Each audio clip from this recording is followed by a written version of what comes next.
Kung wala na pong question, siguro pwede po akong mag-introduce sa aking sarili. Marami pong, alam ko po, hindi po ninyo ako kakilala talaga, no? Ang dati po Recording in akong progress. OFW sa Hong Kong. Okay? Paano po ako napunta sa Hong Kong? Kasi po, nung high school ako, as usual, mahirap po ang buhay namin. So ngayon, nagsumikap po ako at the age of 18, nag-Hong Kong po ako. 2 years po ako sa Hong Kong. And I'm lucky enough, na-meet ko po yung husband ko sa Hong Kong. For 45 years na po kami ngayon. And then, doon ko po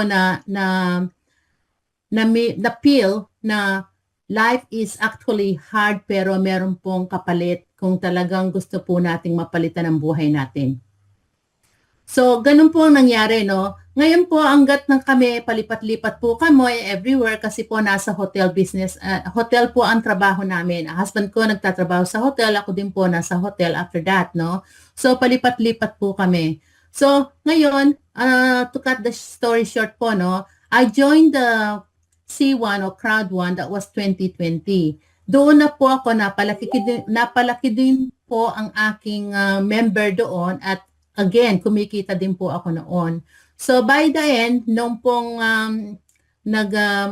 COVID po, di ba? Lalo po kaming kumita nung COVID dahil nga ang mga tao nasa mga bahay nila. So, ang ginawa ko po kahit po nasa business din ako, nag-share pa rin ako, non-stop po ang ginagawa ko kahit manager na po ako sa isang hotel. I am 72 years old na po. So, continuous pa rin po ang work ko. At the same time, continuous pa rin po ako nag-share dito sa ating C1 noon. At the moment po, hindi pa ako nag-share sa Stratify kasi po meron po akong business na ginagawa sa Pilipinas. So yun po, nung matapos na po ako sa business ko sa Pilipinas, kaya sabi ko kay Sir Eddie, kay Coach Eddie, kay Coach Danny, tsaka kay Coach Anton, I'm ready na po ako dito sa ating Stratify, so I'm gonna share. So, unti-unti lang po, no? Unti-unti lang po tayo. You can start $10 o $100.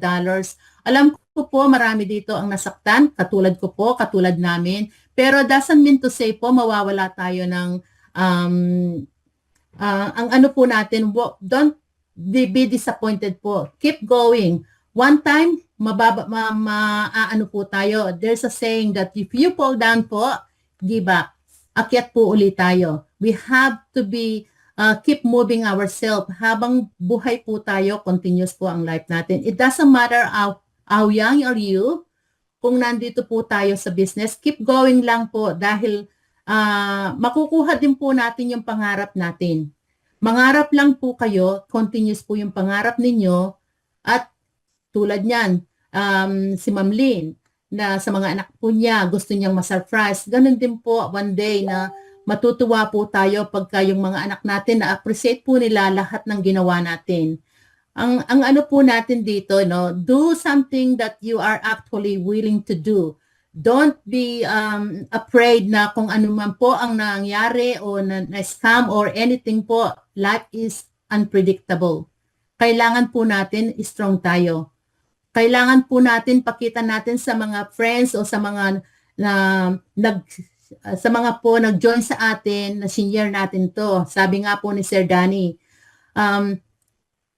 marami po tayong makikilala dito. Kahit po nawalan tayo ng 100,000 pesos or 1 million pesos or whatsoever, being in this company po, being in this Zoom, lahat po tayo, mas higit pa po ang makukuha natin dito dahil we met our friends. In reality po, si Sir Danny, hindi ko pa po talaga nakita in personal.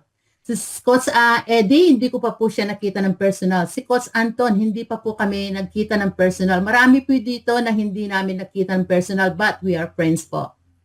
That is the one that pwede po nating ilagay sa ating sarili. Kahit nasa Zoom tayo, makikilala po natin one by one just to be Zoom. Ang maganda pa po, pagka halimbawa umuwi ng Pilipinas, meron kayong nakilala. Si Ma'am Mercy, ayan. Ano, Ma'am Mercy? Okay. Matagal ko na pong kakilala yan, pero hindi ko pa rin po siya nakita ng personal, Ma'am Mercy, no?